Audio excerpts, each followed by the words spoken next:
Billionaire hedge fund founder Ray Dalio has warned that the U.S. economy is headed for stagflation, similar to that of the 1970s. We believe that we are in a tightening mode that can cause corrections or downward moves to many financial assets, he said. The pain of that will become great and that will force the central banks to ease again, probably somewhere close to the next presidential elections in 2024. His comments come amid surging inflationary pressures around the world, driven by a perfect storm of post-pandemic supply chain disruption, an energy crisis fueled in part by the Ukraine war, and a broad consumer recovery. Stagflation is an economic phenomenon that is defined by periods with considerable inflation, little to no growth, and high unemployment. Prior to the 1970s, the dominant economic theories suggested inflation nearly always increased when the unemployment rate was low and decreased when the unemployment rate was high. Economists have since had to refine their economic theories. What are the consequences of stagflation on regular people? When stagflation occurs, it has a direct impact on affordability, making it harder for many to meet basic needs, especially those who are among the unemployed. For those who are employed, stagflation could lead to risks of job losses and lower wages, which would decrease consumer confidence and purchasing power.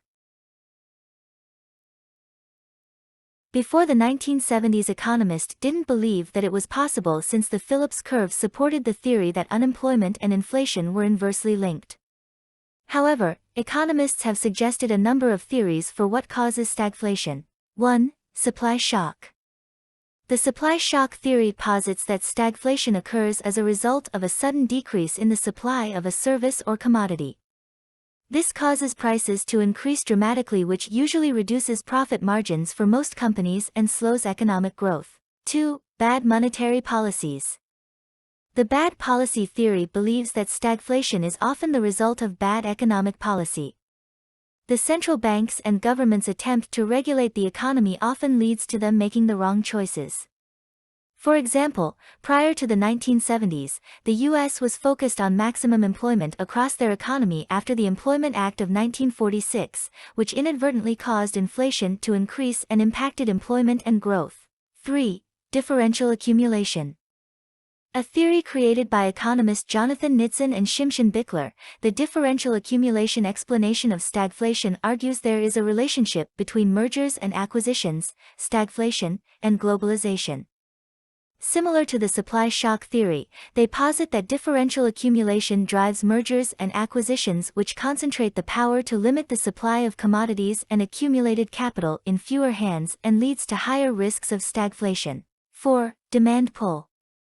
Proposed by economist Eduardo Loyo, the demand-pull stagflation theory suggests that stagflation can occur exclusively from monetary shocks without the need for a supply-related shock. This occurs when governments institute monetary tightening regulations, such as raising the federal interest rate or a reduction in the money supply. 5. Cost push. The cost push inflation theory sees supply-side inflation as a key driver of stagflation. In this case, rising prices lead to unemployment, since they usually reduce profit margins for companies, which leads to reduced economic output. Supply-side inflation can also be impacted by things like tariffs, increases in wages, or labor shortages. 6. End of the gold standard. Historically, Nixon's ending of the convertibility of U.S. dollars to gold is theorized as one driver of 1970s stagflation. The gold standard made the U.S. vulnerable to runs on gold, as there were more dollars in foreign hands than gold reserves in the U.S. In 1971, Nixon closed the gold window that allowed for the exchange of dollars for gold. In 1976, the value of the U.S. dollar was officially decoupled from gold.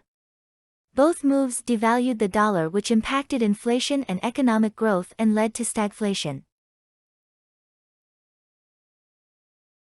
Some economists are concerned that the U.S. could see signs of stagflation in 2022, since the previous year saw a sharp rebound in consumer demand coupled with significant supply chain issues that have driven price increases.